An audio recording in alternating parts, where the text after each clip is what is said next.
Welcome to the fourth video in my top 150 albums of all time, and we're at 120. We're going to do 10 more in this video. We're going to go from 120 down to 111.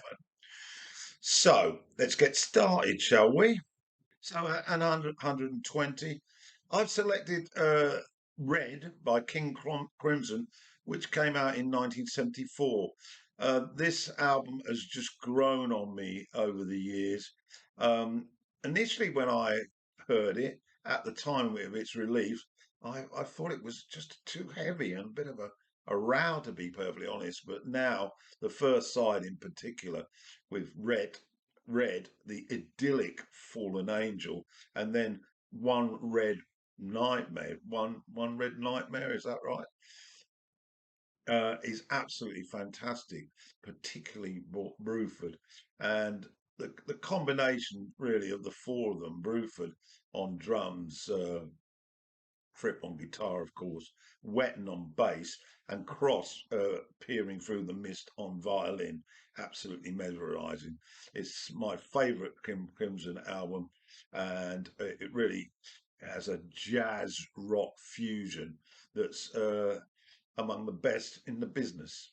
So at 119, I've selected the 1990 album by George Michael called Listen Without Prejudice. At the time this came out, I really consider it to be pop junk, but I later grew to really appreciate the magical voice that came out of George Michael's larynxes. And this is an absolute cracker of an album. Of course, it leads off with Praying for Time, which was a huge hit. And really, it's a hits collection. There's some great songs on here, particularly like Cowboys and Angels. And then, of course, there's the Freedom 90.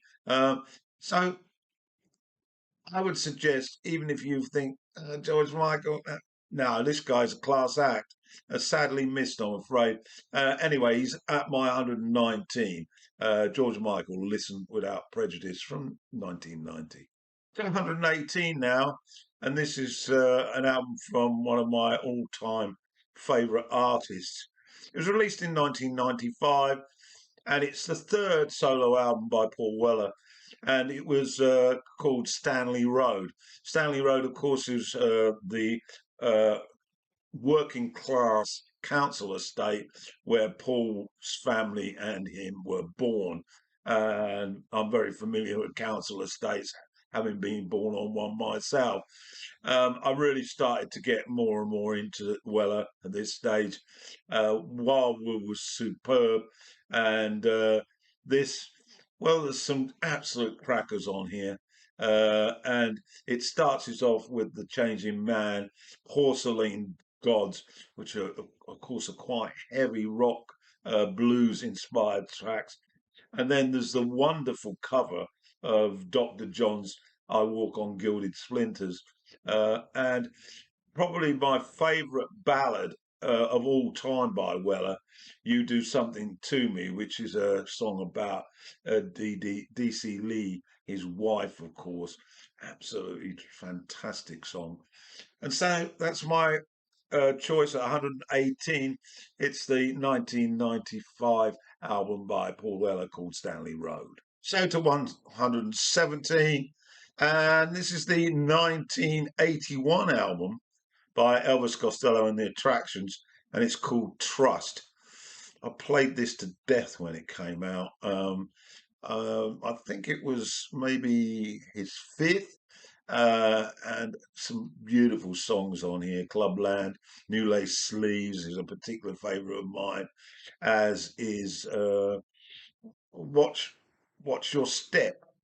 It littered with tremendously high quality songs, lyrics quite challenging. The band are really in a groove. It's a wonderful piece of work, and it's my 117. It's called Trust, and it's by Elvis Costello and the Attractions. You really must get to listen to it.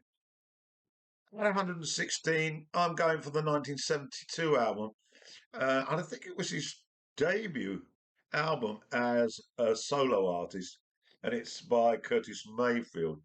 I've always had a lot of time for Curtis, right back to his time with the Impressions, and there's some great stuff on this. Talking about Paul Weller, of course, he did a cover of "Move On Up," which is on this Curtis Mayfield song. And if there's "Hell Down Below," a great song. I got a double album of Curtis Mayfield live with a really powerful civil rights attack by Curtis on that, and his voice is one in a million. Great, uh, uh, a great soul singer, a very powerful man in the American Civil Rights Movement. Sadly, following his accident, which left him in a wheelchair, his input and content diminished drastically. But this one, absolute classic at 116, is called Curtis, and it's by Curtis Mayfield, released in 1972. So to number 115, and 1977. We saw the release of an album by Fleetwood Mac, Rumours, which basically hit the stratosphere when it comes to popularity. And it is a very solid album. It has to be said. Although it's overplayed certainly, but there's still some cracking songs on here. I particularly like Christine McVie's Songbird. Then, of course, Secondhand News opens it up. We've got Go Your Own Way, The Chain, Oh Daddy, another perfect song. It's littered with hits as well. It's a great piece of work by the second Fleetwood Mac, and it's in my top 150 of all time. So there we have it. And 114 in my countdown is an album that was released in 1971. It was by the American duo Kenny Loggins and Jim Messina. It was their debut album. I can remember hearing it for the first time. My friend bought it, put it on. He said, "Take a listen to this," and it was appealing, to say the least. Now it's become an absolute classic. Sitting In was the name of the album, and Back to Georgia with Kenny Loggins up front on lead guitar. Jim Messina, a very competent a guitar player, and had previously worked with Buffalo Springfield. There's an absolute idyllic track called House at Pooh Corner about Winnie the Pooh. And then on the second side, there's this tremendous 12-minute trilogy where they sort of jam, and it's really high class work. They never surpassed this, it has to be said, although they did make some very good albums after it, but Sitting In rises above it. Get to listen to it, and it's my 114 in my countdown. Up to 113 now. And it had to come eventually. 1971. This is my favourite David Bowie album. It's called Hunky Dory. And of course, it's got the two huge hits, Changes and Life on Mars. But there's more to it than that. A very competent piece of work. And it's when David really hit the big time. Mick Ronson is superb on this. And I love it. And there's a very interesting track about his brother who was in a mental asylum, and I can't remember the title of it, but it intrigued me. And I've got a review of it on YouTube. I'll have to get it over here on Rumble as well. Of course, if you're listening on Rumble, you will get all at least one track, possibly two, of each of these albums. So there we have it. That is my 113. It's Hunky Dory, the 1971 album by the late, great David Bowie. So to 112. And this is the third album by U2. It was called War. And of course, it's got that young boy on the front, looking much more aggressive than the petite little fellow that appeared on Boy, the debut. War, well, it's got a few hits on this one, and I think we all recall A New Year's Day. And then, of course, the political chant of Sunday Bloody Sunday. Um, very, very strong album by U2. I don't play it that much, but I know that it's always there.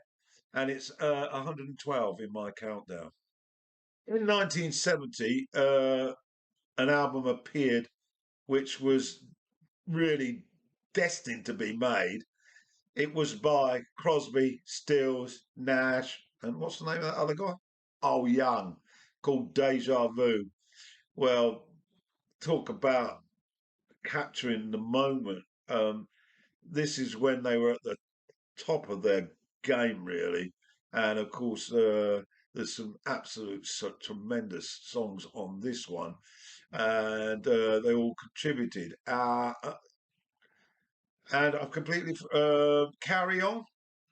Yeah, that's the opener, I think, on this. And Helpless is on this. And I think was Ohio on this. I stand corrected on that. I haven't got the track list to hand. All I know is it's a wonderful album.